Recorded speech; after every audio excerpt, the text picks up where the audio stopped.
पिता, प्लीज मेरे पापों को माफ कर दे। मैं आपको 3000 साल पहले के इतिहास का एक ऐसी घटना बताने जा रहा हूं जो आपके हृदय को छू जाएगी, आपकी आत्मा को झकझोर देगी और आपको सिखाएगी कि कैसे एक महान राजा भी मनुष्य है और मनुष्य कैसे अपनी कमजोरियों के सामने झुक जाता है। यरूशलेम की पवित्र पहाड़ियों में, जहां सुनहरी किरणें पत्थरों पर नृत्य करती हैं और जहां हवा में यहोवा परमेश्वर की महिमा का गीत गूंजता है, वहां राज करता था एक राजा जिसका नाम था दाऊद। यह वही दाऊद था जिसने बचपन में सिंह के जबड़े को अपने नंगे हाथों से फाड़ डाला था। यह वही दाऊद था जिसने यहोवा के नाम पर भरोसा रखते हुए महायोद्धा गोलियत को एक छोटे से पत्थर से धराशायी कर दिया था। यह वही दाऊद था जिसके हृदय में परमेश्वर के लिए इतना प्रेम था कि वह कहता था, हे यहोवा, तू मेरा चरवाहा है, मुझे किसी बात की घटी नहीं। परमेश्वर का आत्मा उस पर ऐसे ठहरा था जैसे मधुमक्खियां फूलों पर बैठती हैं। उसकी आंखों में दिव्य तेज था, उसके हाथों में परमेश्वर की शक्ति थी और उसके हृदय में न्याय और धर्म का निवास था। जब वह अपनी सेना के साथ युद्ध के मैदान में जाता था तो शत्रु उसका नाम सुनकर ही कांप जाते थे। जब वह यरूशलेम की गलियों में चलता था तो लोग उसे देखकर कहते थे, यह है हमारा राजा, यह है परमेश्वर का अभिषिक्त। लेकिन मित्रों, इस कहानी में एक मोड़ आने वाला है जो हमें सिखाएगा कि मनुष्य कितना भी महान हो, कितना भी परमेश्वर के निकट हो, फिर भी वह मनुष्य ही रहता है और मनुष्य की प्रकृति में छुपे हुए जाल हैं, छुपी हुई कमजोरियां हैं जो किसी भी क्षण उसे गिरा सकती हैं। समय बीता और दाऊद राजा की प्रसिद्ध चारों दिशाओं में फैल गई। उसका राज्य विस्तृत हुआ, उसकी संपत्ति बढ़ी और उसकी महिमा आकाश छूने लगी। लेकिन जैसे जैसे उसका राज्य बढ़ता गया, वैसे वैसे वह युद्ध के मैदान से दूर होता गया। पहले वह स्वयं तलवार लेकर अपनी सेना के आगे चलता था, लेकिन अब वह यरूशलेम के राजमहल में ठहरने लगा था। वसंत का समय था जब राजा लोग युद्ध किया करते थे। खिले हुए फूलों की सुगंध हवा में तैर रही थी और पंछियों के कलरव से पूरा वातावरण मधुर हो रहा था। इस बार भी युद्ध का समय आया, लेकिन दाऊद राजा ने अपने सेनापति योआब को और अपनी संपूर्ण इस्राएली सेना को युद्ध के लिए भेज दिया। अम्मोनियों के विरुद्ध यह युद्ध था और योआब की कुशल रणनीति से शत्रु पराजित हो रहे थे। लेकिन दाऊद स्वयं यरूशलेम में ही रह गया था। राजमहल की ऊंची छत से पूरा शहर दिखाई देता था। दिन भर के कार्यों से निपटकर शाम के समय जब सूर्य की सुनहरी किरणें पहाड़ों को चूम रही थीं, राजा दाऊद अपनी छत पर टहलने के लिए निकला। यरूशलेम की छतें उस समय सपाट होती थीं और लोग शाम के समय वहां आराम करने या प्रार्थना करने जाया करते थे। दाऊद राजा भी इसी प्रकार टहल रहा था, अपने मन में परमेश्वर के कार्यों का चिंतन करते हुए। हवा में यरूशलेम की सुगंध थी, दूर से आती हुई बच्चों की हंसी की आवाज थी और शांत वातावरण में एक ऐसी मनोहरता थी जो हृदय को प्रसन्न करती थी। लेकिन तभी अचानक राजा दाऊद की नजर नीचे एक घर की छत पर पड़ी। वहां एक स्त्री नहा रही थी। वह स्त्री अत्यंत सुंदर थी। उसकी सुंदरता ऐसी थी जैसे चांदनी रात में कमल का फूल खिला हो। उसके बाल काले और लहराते हुए थे, उसकी त्वचा मोती की तरह चमक रही थी और उसकी आकृति ऐसी थी जो किसी भी मनुष्य का मन मोह ले। दाऊद राजा वहीं रुक गया। उसकी आंखें उस दृश्य से हटने का नाम नहीं ले रही थी। जो हृदय परमेश्वर के लिए धड़कता था, वह अब इस सांसारिक सुंदरता में फंस गया था। जो आंखें परमेश्वर की महिमा देखा करती थीं, वे अब इस स्त्री की सुंदरता में खो गई थी। यह था वह क्षण मित्रों, जब एक महान राजा के हृदय में पाप का बीज बोया गया। यह था वह क्षण जब शैतान ने दाऊद के मन में वह इच्छा जगाई जो उसके सारे जीवन को बदल देने वाली थी। दाऊद राजा ने तुरंत अपने एक सेवक को बुलाया और कहा, जाकर पता करो कि यह स्त्री कौन है। सेवक गया और लौटकर आया तो उसने कहा, महाराज, यह बतशेबा है, एलियाम की बेटी और हित्ती ऊरिय्याह की पत्नी है। ऊरिय्याह का नाम सुनकर दाऊद को याद आया कि वह उसके विश्वसनीय योद्धाओं में से एक था। वह इस समय अम्मोनियों के विरुद्ध युद्ध में गया हुआ था, अपने राजा की सेवा में, अपनी जान की परवाह न करते हुए। लेकिन मित्रों, पाप जब मनुष्य के हृदय में घर बना लेता है तो वह सारी नैतिकता को, सारे धर्म को, सारी शिक्षा को भुला देता है। दाऊद राजा ने, जो परमेश्वर की व्यवस्था को अच्छी तरह जानता था, जो जानता था कि व्यभिचार पाप है, फिर भी अपने दूत को भेजा और कहा, जाकर बतशेबा को राजमहल में ले आओ। राजा का आदेश था, इसलिए वह दूत गया। बतशेबा को क्या पता था कि राजा क्यों उसे बुला रहा है। हो सकता है उसने सोचा हो कि कोई राजकीय कार्य है या कोई सम्मान दिया जाने वाला है। वह आई राजमहल के उन भव्य द्वारों से होकर जो सोने और चांदी से जड़े हुए थे। और वहां जो हुआ मित्रों, वह था एक महान राजा का पतन। परमेश्वर की आज्ञा व्यभिचार न करना को भुलाकर दाऊद राजा ने पाप किया। वह पाप जो एक क्षण के आनंद के लिए किया गया, लेकिन जिसके परिणाम जीवन भर सताने वाले थे। बतशेबा उस समय अपने मासिक धर्म से शुद्ध हो चुकी थी, इसलिए वह गर्भवती हो गई। जब उसे इस बात का पता चला तो वह क्या करती? उसका पति तो युद्ध में गया हुआ था। उसने डरते डरते राजा दाऊद के पास संदेश भिजवाया, मैं गर्भवती हो गई हूं। यह संदेश पाकर दाऊद राजा की आंखों के सामने अंधेरा छा गया। अब वह समझ गया कि उसने क्या किया है। अब उसके पास दो रास्ते थे, या तो सच को स्वीकार करे और अपने पाप का पश्चाताप करे, या फिर और भी बड़े पाप में फंसे। दुर्भाग्य से दाऊद राजा ने दूसरा रास्ता चुना। उसने सोचा कि किसी तरह से इस बात को छुपाया जा सकता है। उसने योआब के पास संदेश भेजा, हित्ती ऊरिय्याह को तुरंत यरूशलेम भेज दो। योआब को हैरानी हुई कि राजा अचानक एक साधारण सैनिक को क्यों बुला रहा है, लेकिन राजा का आदेश था, इसलिए उसने ऊरिय्याह को भेज दिया। ऊरिय्याह एक सच्चा योद्धा था। उसकी आंखों में साहस था, उसके चेहरे पर युद्ध की धूल थी और उसके हाथों में तलवार के निशान थे। जब वह राजमहल में आया तो दाऊद राजा ने उससे युद्ध का हालचाल पूछा, योआब की कुशलता के बारे में पूछा और फिर कहा, अब तुम अपने घर जाकर आराम करो, अपने पैर धो लो। यह था दाऊद राजा की योजना कि ऊरिय्याह अपनी पत्नी के पास जाए और इस प्रकार बाद में जब बच्चा पैदा हो तो लगे कि वह ऊरिय्याह का ही है। राजा ने अपने सेवकों से कहा कि ऊरिय्याह के घर उपहार भेजे जाएं, लेकिन ऊरिय्याह एक सच्चा और वफादार सैनिक था। उसने सोचा, जब मेरे साथी युद्ध के मैदान में हैं, जब इस्राएल और यहूदा की सेना तंबुओं में रह रही है, जब मेरे सेनापति योआब खुले आकाश के नीचे सो रहे हैं, तो मैं कैसे अपने घर जाकर आराम से खा पी सकता हूं। इसलिए ऊरिय्याह राजमहल के द्वार पर ही अपने राजा के अन्य सेवकों के साथ सो गया। जब दाऊद राजा को पता चला कि ऊरिय्याह घर नहीं गया है, तो उसने उसे बुलाकर पूछा, तुम अपने घर क्यों नहीं गए? क्या तुम लंबी यात्रा से नहीं आए हो? ऊरिय्याह ने उत्तर दिया, महाराज, संदूक और इस्राएल और यहूदा झोपड़ियों में रह रहे हैं और मेरे स्वामी योआब और मेरे स्वामी के जवान खुले मैदान में पड़े हुए हैं। तो क्या मैं अपने घर जाकर खाऊं पीऊं और अपनी पत्नी के साथ सोऊं? आपके जीवन की शपथ, मैं ऐसा काम कभी नहीं करूंगा। यह सुनकर दाऊद राजा का हृदय और भी व्याकुल हो गया। उसने कहा, अच्छा, आज यहीं रह जाओ, कल मैं तुम्हें विदा कर दूंगा। अगले दिन दाऊद राजा ने ऊरिय्याह को भोज में बुलाया। राजमहल में भव्य भोजन की व्यवस्था थी, सुगंधित व्यंजन थे, मधुर शराब थी और राजकीय वातावरण था। दाऊद राजा ने ऊरिय्याह को शराब पिलाई और उसे मतवाला कर दिया, यह सोचकर कि शायद नशे में वह अपने घर चला जाए। लेकिन ऊरिय्याह की वफादारी इतनी गहरी थी कि नशे में भी वह अपने सिद्धांत से नहीं डिगा। वह फिर से राजमहल के द्वार पर ही सो गया, अपने राजा के अन्य सेवकों के साथ। अब दाऊद राजा की परेशानी और भी बढ़ गई। उसकी पहली योजना असफल हो गई थी। अब उसके सामने सच्चाई स्वीकार करने के अलावा एक और भी डरावना रास्ता था, और दुर्भाग्य से पाप में फंसा हुआ मनुष्य अक्सर गलत रास्ता ही चुनता है। सुबह हुई और दाऊद राजा ने योआब के नाम एक पत्र लिखा। इस पत्र में क्या लिखा था मित्रों? इसमें लिखा था एक निर्दोष मनुष्य की मृत्यु का आदेश। इसमें लिखा था, ऊरिय्याह को युद्ध के सबसे आगे कर दो, जहां सबसे तेज लड़ाई हो, और फिर उसे अकेला छोड़कर पीछे हट जाओ ताकि वह मारा जाए। और यह पत्र किसके हाथ भेजा गया? स्वयं ऊरिय्याह के हाथ। वह भोला भाला वफादार सैनिक अपनी ही मृत्यु का संदेश लेकर जा रहा था और उसे पता तक नहीं था। जब ऊरिय्याह ने जाकर वह पत्र योआब को दिया तो योआब ने उसे पढ़ा और समझ गया कि राजा क्या चाहता है।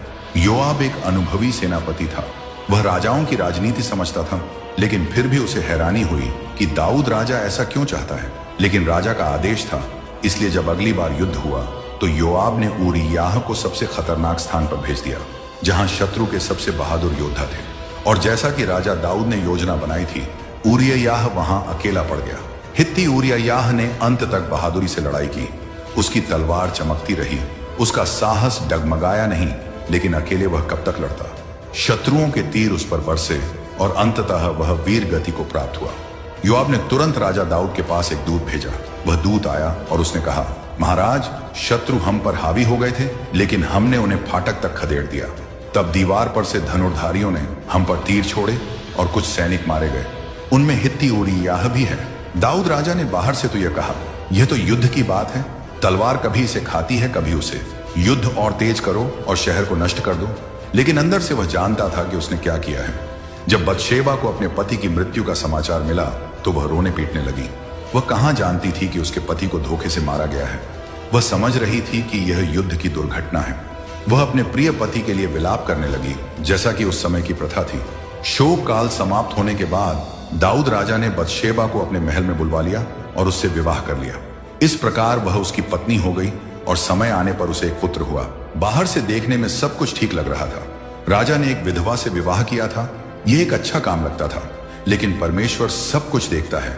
वह हृदय की गहराइयों को जानता है और वह जानता था कि क्या हुआ है। पवित्र शास्त्र में लिखा है, परंतु दाऊद का यह काम यहोवा की दृष्टि में बुरा था। यह वाक्य कितना भयानक है मित्रों। जो राजा परमेश्वर की आंख का तारा था, उसका काम अब परमेश्वर की दृष्टि में बुरा था। परमेश्वर का क्रोध भड़का। वह परमेश्वर जो दाऊद से इतना प्रेम करता था, जिसने उसे एक चरवाहे से राजा बनाया था, जिसने उसे अपने शत्रुओं पर विजय दिलाई थी, वह अब उससे नाराज था। लेकिन परमेश्वर का प्रेम ऐसा है कि क्रोध में भी वह अपने बच्चों को नहीं छोड़ता।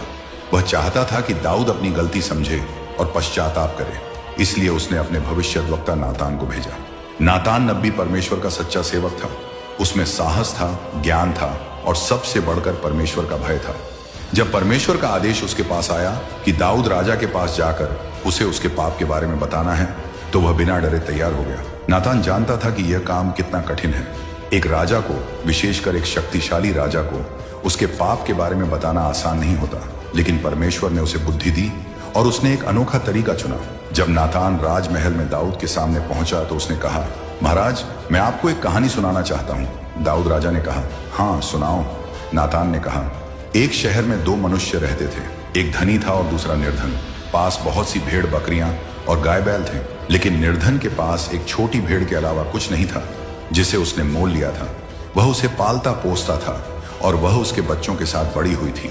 वह उसी की रोटी खाती, उसी के कटोरे में से पीती और उसकी गोद में सोती थी। वह उसके लिए बेटी के समान थी। दाऊद राजा ध्यान से सुन रहा था। नातान ने आगे कहा, एक दिन धनी के यहाँ एक मेहमान आया। धनी ने अपने मेहमान के लिए भोजन तैयार करने के लिए अपनी भेड़ बकरियों या गाय बैलों में से कुछ लेने से मना किया, बल्कि उस निर्धन की भेड़ को लेकर अपने मेहमान के लिए भोजन तैयार कराया। यह सुनकर दाऊद राजा का क्रोध भड़क उठा। न्याय का भाव उसके हृदय में जाग गया और वह गुस्से से उठकर बोला, यहोवा के जीवन की शपथ, जिस मनुष्य ने यह काम किया है वह मृत्यु के योग्य है। उसे उस भेड़ के बदले चौगुना भुगतान करना चाहिए, क्योंकि उसने यह काम किया और कोई दया नहीं दिखाई। नातान ने दाऊद की आंखों में आंखें डालकर कहा, वह मनुष्य तू ही है। राजमहल में सन्नाटा छा गया। दाऊद राजा का चेहरा पीला पड़ गया। नातान ने आगे कहा, इस्राएल का परमेश्वर यहोवा यूं कहता है, मैंने तेरा अभिषेक करके तुझे इस्राएल का राजा बनाया और तुझे शाऊल के हाथ से बचाया। मैंने तेरे स्वामी का घर तुझे दिया और तेरे स्वामी की पत्नियां तेरी बाहों में सौंपी और इस्राएल और यहूदा का घराना भी तुझे दिया, और यदि यह कम होता तो मैं तुझे इससे भी अधिक देता। नातान की आवाज में दर्द था, परमेश्वर का दर्द, जैसे एक पिता अपने बेटे से कह रहा हो, तूने यहोवा की आज्ञा को तुच्छ जानकर वह काम क्यों किया जो उसकी दृष्टि में बुरा है? तूने हित्ती ऊरिय्याह को तलवार से मरवाया और उसकी पत्नी को अपनी पत्नी बना लिया है। तूने उसे अम्मोनियों की तलवार से मरवाया है। दाऊद राजा के घुटने कांप रहे थे। उसका सिर झुक गया था। परमेश्वर का भविष्यद्वक्ता आगे बोला, इसलिए अब तलवार तेरे घर से कभी दूर नहीं होगी, क्योंकि तूने मुझे तुच्छ जाना और हित्ती ऊरिय्याह की पत्नी को अपनी पत्नी बना लिया है। यहोवा यूं कहता है, देख, मैं तेरे ही घर में से तेरे विरुद्ध विपत्ति उठाऊंगा और तेरी आंखों के सामने तेरी पत्नियों को लेकर तेरे पड़ोसी को दूंगा और वह दिन के उजाले में तेरी पत्नियों के साथ सोएगा। तूने तो यह काम छुप कर किया, परंतु मैं यह काम सारे इस्राएल के सामने और सूर्य के सामने करूंगा। अब दाऊद राजा से और नहीं सहा गया। उसका अभिमान टूट गया, उसका घमंड चूर हो गया। वह समझ गया कि उसने कितना बड़ा पाप किया है। उसकी आंखों से आंसू बहने लगे और वह नातान के सामने गिड़गिड़ाकर बोला, मैंने यहोवा के विरुद्ध पाप किया है। यह था वह क्षण जब एक राजा अपने सच्चे स्वरूप में आ गया। यह था वह क्षण जब दाऊद ने अपनी गलती स्वीकार की। पश्चाताप के ये आंसू थे, पछतावे की यह वेदना थी। नातान ने देखा कि राजा का पश्चाताप सच्चा है। उसने कहा, यहोवा ने भी तेरे पाप को दूर कर दिया है, तू ना मरेगा, परंतु इस काम से यहोवा के शत्रुओं को निंदा करने का बड़ा अवसर मिला है। इस कारण तेरे जो पुत्र उत्पन्न हुआ है वह अवश्य मरेगा। यह सुनकर दाऊद राजा का हृदय और भी दुखी हो गया। उसे समझ आ गया कि पाप के परिणाम कितने कठोर होते हैं। परमेश्वर ने उसे माफ कर दिया था, लेकिन पाप के प्राकृतिक परिणाम तो भोगने ही पड़ते हैं। नातान चला गया। और दाऊद राजा अकेला रह गया अपने दुख के साथ। थोड़े दिन बाद यहोवा ने उस बच्चे को, जो ऊरिय्याह की पत्नी से दाऊद के द्वारा उत्पन्न हुआ था, बीमार कर दिया। दाऊद राजा ने परमेश्वर से बच्चे के लिए प्रार्थना की। वह उपवास करने लगा और रात भर भूमि पर पड़ा रहता था। उसके घर के पुरनिये उसे भूमि पर से उठाना चाहते थे, परंतु वह न उठा और न उनके साथ भोजन किया। 7 दिन तक यह स्थिति रही। दाऊद राजा लगातार प्रार्थना करता रहा, उपवास करता रहा, परमेश्वर से गिड़गिड़ाता रहा कि वह उसके बच्चे को बचा ले। लेकिन 7वें दिन बच्चा मर गया। जब दाऊद के सेवकों ने देखा कि बच्चा मर गया है, तो वे उसे बताने से डरे। वे आपस में कहने लगे, देखो, जब बच्चा जीवित था तब हमने उससे बातें की और उसने हमारी न सुनी। अब हम उसे कैसे बताएं कि बच्चा मर गया है, कहीं वह अपनी हानि न कर ले। लेकिन दाऊद ने देखा कि सेवक आपस में धीरे धीरे बातें कर रहे हैं, तो उसने समझ लिया कि बच्चा मर गया है। उसने पूछा, क्या बच्चा मर गया? उन्होंने कहा, हाँ, मर गया है। तब दाऊद भूमि पर से उठा और नहाया धोया, तेल लगाया और वस्त्र बदले। फिर यहोवा के भवन में जाकर दंडवत किया। तब अपने भवन में आया और भोजन मांगा और खाया। उसके सेवकों ने हैरान होकर पूछा, आपका यह व्यवहार कैसा है? जब तक बच्चा जीवित था तब तो आप उसके लिए रोते और उपवास करते थे, परंतु जब बच्चा मर गया तो आप उठकर भोजन कर रहे हैं। दाऊद ने उत्तर दिया, जब तक बच्चा जीवित था तब तक मैं उपवास करता और रोता था, क्योंकि मैं सोचता था कि क्या जाने यहोवा मुझ पर अनुग्रह करे और बच्चा जीवित रह जाए। परंतु अब वह मर गया है तो मैं क्यों उपवास करूं? क्या मैं उसे फिर लौटा सकूंगा? मैं उसके पास जाऊंगा, परंतु वह मेरे पास नहीं लौटेगा। इस प्रकार दाऊद राजा ने परमेश्वर की इच्छा को स्वीकार किया। उसने अपने दुख में भी परमेश्वर की संप्रभुता को माना। इसके बाद दाऊद ने अपनी पत्नी बतशेबा को सांत्वना दी और उसके पास गया। उससे उसे दूसरा पुत्र हुआ और उसका नाम सुलेमान रखा गया। यहोवा उससे प्रेम करता था। लेकिन मित्रों, दाऊद राजा के जीवन में इस घटना के बाद जो कुछ हुआ, वह नातान की भविष्यवाणी का पूरा होना था। उसके घर से तलवार कभी दूर नहीं हुई। उसके बेटे अम्नोन ने अपनी सगी बहन तामार के साथ बलात्कार किया। फिर उसका दूसरा बेटा अबशालोम अम्नोन को मार डाला। बाद में अबशालोम ने अपने ही पिता के विरुद्ध विद्रोह किया और उसे यरूशलेम से भागना पड़ा। अबशालोम ने सारे इजराइल के सामने अपने पिता की रखैलों के साथ संबंध बनाए, जैसा कि नातान ने कहा था। यह सब दाऊद की आंखों के सामने हुआ और उसे वह सब सहना पड़ा जिसकी भविष्यवाणी की गई थी। दाऊद राजा का हृदय टूटता रहा। जो राजा कभी अपनी प्रजा के लिए आनंद का कारण था, वह अब अपने ही घर में दुख झेल रहा था। लेकिन इस सब के बाद भी परमेश्वर ने उसे नहीं छोड़ा। दाऊद राजा ने अपने इस अनुभव से जो सबसे महत्वपूर्ण भजन लिखा, वह है भजन 51, जिसमें वह कहता है, हे परमेश्वर, अपनी करुणा के अनुसार मुझ पर दया कर, अपनी बड़ी कृपा के अनुसार मेरे अपराधों को मिटा दे, मुझे अपने अधर्म से भली भांति धो दे और मेरे पाप से मुझे शुद्ध कर, क्योंकि मैं अपने अपराधों को जानता हूँ और मेरा पाप सदैव मेरी दृष्टि में बना रहता है। उसने आगे कहा, मुझे हिस्सोप से शुद्ध कर तो मैं साफ हो जाऊंगा, मुझे धो दे तो मैं हिम से भी उज्जवल हो जाऊंगा। मुझे आनंद और हर्ष की बातें सुना, जिससे जो हड्डियां तूने तोड़ी हैं वे मग्न हो जाएं। अपना मुंह मेरे पापों की ओर से फेर ले और मेरे सब अधर्म के कामों को मिटा दे। हे परमेश्वर, मेरे अंदर शुद्ध मन उत्पन्न कर और मेरे भीतर स्थिर आत्मा का नवीनीकरण कर। मुझे अपनी उपस्थिति से दूर न कर और अपनी पवित्र आत्मा को मुझसे न ले। अपने उद्धार का हर्ष मुझे फिर दे दे और उदार आत्मा देकर मुझे संभाल। ये भजन आज भी संसार भर में पश्चाताप करने वालों द्वारा गाया जाता है।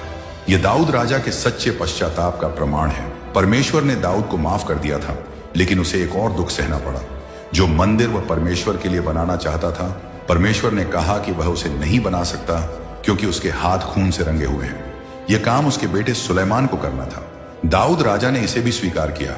उसने मंदिर के लिए सामान इकट्ठा किया, योजना बनाई और सब कुछ तैयार किया ताकि उसका बेटा सुलेमान मंदिर बना सके। इस कहानी से हमें क्या सीख मिलती है मित्रों? पहली सीख यह है कि मनुष्य कितना भी महान हो, कितना भी परमेश्वर के निकट हो, फिर भी वह मनुष्य ही रहता है। उसमें कमजोरियां होती हैं और वह गलतियां कर सकता है। दूसरी सीख यह है कि पाप एक बार शुरू होने के बाद बढ़ता ही जाता है। दाऊद ने पहले व्यभिचार किया, फिर झूठ बोला, फिर धोखा किया और अंत में हत्या करवाई। एक पाप दूसरे पाप को जन्म देता है। तीसरी सीख यह है कि पाप के परिणाम कितने भयानक होते हैं। दाऊद के एक गलत फैसले ने उसके पूरे जीवन को बदल दिया, उसके परिवार को तोड़ दिया और उसके राज्य में अशांति ला दी। चौथी सीख यह है कि परमेश्वर का प्रेम अपराजेय है। वह हमारी गलतियों के बावजूद भी हमें छोड़ता नहीं है। वह हमें चेतावनी देता है, सुधारने का मौका देता है, और जब हम सच्चे मन से पश्चाताप करते हैं तो वह हमें माफ कर देता है। पांचवी सीख यह है कि सच्चा पश्चाताप वह है जो केवल पकड़े जाने के डर से नहीं बल्कि परमेश्वर के प्रति प्रेम और आदर से होता है। दाऊद ने केवल इसलिए पश्चाताप नहीं किया कि वह पकड़ा गया था, बल्कि इसलिए कि उसे समझ आ गया था कि उसने परमेश्वर के विरुद्ध पाप किया है। छठी सीख यह है कि परमेश्वर की क्षमा पूर्ण होती है, लेकिन पाप के प्राकृतिक परिणाम तो भोगने ही पड़ते हैं। दाऊद को माफ कर दिया गया, लेकिन उसके जीवन में जो कष्ट आए वे उसके पाप के कारण ही आए। सातवीं सीख यह है कि हमारे पाप केवल हमें प्रभावित नहीं करते, बल्कि परमेश्वर के शत्रुओं को भी मौका देते हैं उसकी निंदा करने का। जब परमेश्वर के लोग गलत काम करते हैं तो संसार परमेश्वर को दोष देता है। आठवीं सीख यह है कि परमेश्वर न्याय है, वह पाप को नजरअंदाज नहीं करता, चाहे वह किसी भी व्यक्ति का हो, राजा हो या रंक, अमीर हो या गरीब, सभी के लिए परमेश्वर की व्यवस्था एक ही है। नौवीं सीख यह है कि हमें हमेशा सतर्क रहना चाहिए। जब हम सोचते हैं कि हम मजबूत हैं, तब हमें सबसे ज्यादा खतरा होता है। दाऊद राजा अपनी सफलता के शिखर पर था जब उसने यह गलती की। 10वीं सीख यह है कि परमेश्वर हमसे प्रेम करता है, इसलिए वह हमें सुधारता है। अगर वह हमारी गलतियों पर चुप रह जाता तो इसका मतलब होता कि वह हमसे प्रेम नहीं करता। आज भी मित्रों, यह कहानी उतनी ही प्रासंगिक है जितनी हजारों साल पहले थी। आज भी मनुष्य वही गलतियां करता है जो दाऊद राजा ने की थी। आज भी लोग सफलता के नशे में धर्म को भूल जाते हैं। आज भी लोग एक छोटी सी गलती से शुरू करके बड़े पापों में फंस जाते हैं। लेकिन आज भी परमेश्वर का प्रेम वैसा ही है। आज भी वह हमें चेतावनी देता है, सुधारने का मौका देता है, और जब हम सच्चे मन से पश्चाताप करते हैं तो वह हमें माफ कर देता है। प्रभु यीशु मसीह के कारण आज हमारे लिए क्षमा और भी आसान हो गई है। दाऊद राजा को अपने पाप के कुछ परिणाम भोगने पड़े, लेकिन जो लोग यीशु मसीह पर विश्वास करते हैं उनके लिए सजा यीशु ने सूली पर सह ली है। लेकिन इसका मतलब यह नहीं है कि हम लापरवाह हो जाएं। इसका मतलब यह है कि हमें और भी सतर्क रहना चाहिए, क्योंकि हमारे पास और भी बड़ा प्रकाश है और भी बड़ी जिम्मेदारी है। जैसा कि पौलुस प्रेरित ने कहा है, हम मसीह की पत्री हैं। लोग हमें देखकर जानते हैं कि मसीह कैसा है। हमारे जीवन से मसीह की छवि दिखनी चाहिए। दाऊद राजा की तरह जब हमसे गलतियां हों तो हमें तुरंत पश्चाताप करना चाहिए। हमें अपने पापों को छुपाने की कोशिश नहीं करनी चाहिए, बल्कि उन्हें स्वीकार करना चाहिए और परमेश्वर से अपने पापों की क्षमा मांगनी चाहिए।